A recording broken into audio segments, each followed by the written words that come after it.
Assalamualaikum warahmatullahi wabarakatuh. Saya Prin Febiana, calon guru penggerak angkatan 7 Kabupaten Banyuwangi. Pada paparan kami kali ini, kami akan menyampaikan aksi nyata dari modul 1.1 terkait filosofi pemikiran Ki Hajar Dewantara. Pada bagian ini, kita akan mendapatkan elemen dari paparan video aksi nyata modul 1.1 yang terbagi menjadi 4 item. Yang pertama, perasaan selama melakukan perubahan di kelas. Diikuti dengan yang kedua, ide atau gagasan yang timbul selama proses perubahan. Kemudian, seluruh rangkaian aksi nyata dari perubahan tersebut. Yang keempat adalah testimoni dari rekan guru dan murid yang terlibat dalam proses perubahan yang dilakukan. Ketika terpilih menjadi guru penggerak, saya bangga karena saya akan bersiap untuk mengosongkan gelas saya, merefleksi semua apa yang telah saya lakukan dan segala tindakan saya untuk perbaikan proses pembelajaran yang saya lakukan untuk murid-murid saya. Dan itu menurut saya sangat menyenangkan. Gagasan yang timbul selama proses perubahan adalah awalnya saya berpikir bahwa tidak mungkin untuk bisa memberikan pembelajaran yang adil kepada peserta didik. Dalam artian, dalam satu kelas dengan jumlah 36 siswa, bagaimana saya bisa membagi perhatian saya secara adil kepada kesemuanya. Tapi ternyata setelah membaca modul 1.1, saya mulai bisa mendapatkan pencerahan bagaimana memetakan perhatian secara adil yang tidak berarti sama. Yang biasanya perhatian saya itu tertumpu pada anak-anak yang memang fast learner karena mereka cenderung banyak bertanya, tapi sekarang sudah mulai saya ganti, yaitu saya kelompokkan kelas menjadi 3 kuadran, yang fast learner, middle, dan yang bagian slow. Nah, seharusnya lah yang porsi terbanyak untuk mendapatkan bantuan adalah yang slow learner, yang selama ini tidak saya lakukan. Dan saya sangat senang sekali ketika saya berusaha memberikan bantuan yang memang dibutuhkan, mereka jadi ada perubahan yang signifikan dan merasa tidak ditinggalkan. Pembelajaran yang menyenangkan tertuang dalam beberapa gambar yang kami bisa tunjukkan pada slide ini. Yang pertama adalah pembelajaran dengan pembuatan proyek. Jadi anak-anak bisa mengeluarkan ide yang digabungkan dengan estetika dalam pembuatan konten pembelajaran yang sudah disepakati. Mereka akan mendapatkan pembelajaran melalui melakukan pekerjaan itu sendiri. Di saat yang sama mereka juga belajar. Yang ketiga, pelaksanaan proyek P5. Ini adalah wujud dari aktualisasi karakter yang harus dibiasakan dalam wujud nyata. Kemudian berikutnya adalah pada pelaksanaan pembuatan proyek Labbook, ada kolaborasi yang memang harus dilakukan untuk bisa menghasilkan karya yang memiliki konten yang benar, berestetika, dan mengusung adanya kerjasama antara sesama peserta didik dalam bentuk kolaborasi.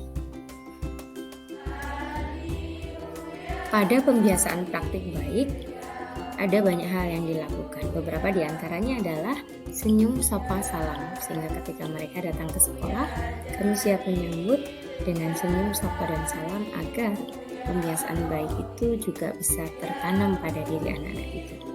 Yang berikutnya adalah pembacaan Asmaul Husna yang dilakukan pada setiap pagi sebelum pembelajaran dilakukan. Diperkuat lagi dengan pembiasaan karakter pada program P5. Pada pelaksanaan aksi nyata, kegiatan dimulai dari perencanaan. Yang pertama, kami melakukan asesmen diagnostik untuk mengetahui apa yang diinginkan dan bagaimana anak-anak menginginkan pembelajaran itu dilakukan. Berikutnya, pembuatan modul ajar yang di dalamnya menjadi satu paket, satu rangkaian alat pembelajaran yang dijadikan dalam satu modul.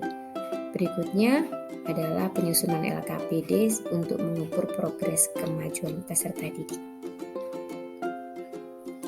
Pada proses pelaksanaan pembelajaran, kita membagi siswa dalam beberapa kelompok dan masing-masing kelompok memulai aksinya dengan pembuatan desain pada aplikasi online Canva. Karena dalam desainnya mereka harus menyertakan unsur-unsur animasi ataupun estetika yang akan mereka tambahkan pada proyek pembuatan labbook nanti. Kemudian diikuti dengan printout yang kemudian dituangkan dalam bentuk labbook sesuai dengan desain yang mereka dapatkan dalam bentuk template-template yang sudah didiskusikan dengan ibu guru. Lalu mereka bisa berkreasi dengan konten yang sesuai tapi tetap memenuhi ranah estetika dan kebenaran dari konten pada pembelajaran tersebut. Bagian akhir dari aksi nyata yang kami lakukan adalah refleksi. Pembelajaran dengan proses pembuatan labbook berefek baik. Di antaranya adalah siswa terlibat aktif karena mereka menggunakan perencanaan, desain, dan lain-lain menggunakan aplikasi Canva. Yang ini benar-benar suatu hal baru dan mereka sangat menikmatinya. Mendesain sambil menggunakan aplikasi.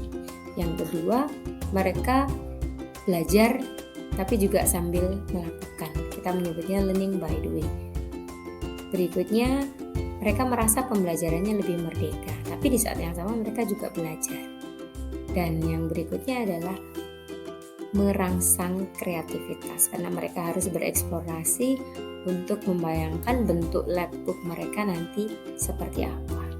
Jadi disitulah sesi menantangnya, karena masing-masing anggota kelompok akan memiliki keinginan yang berbeda, sehingga keinginan itu bisa disatukan dalam bentuk satu proyek yang secara konten benar, tapi secara estetika juga bisa dinikmati.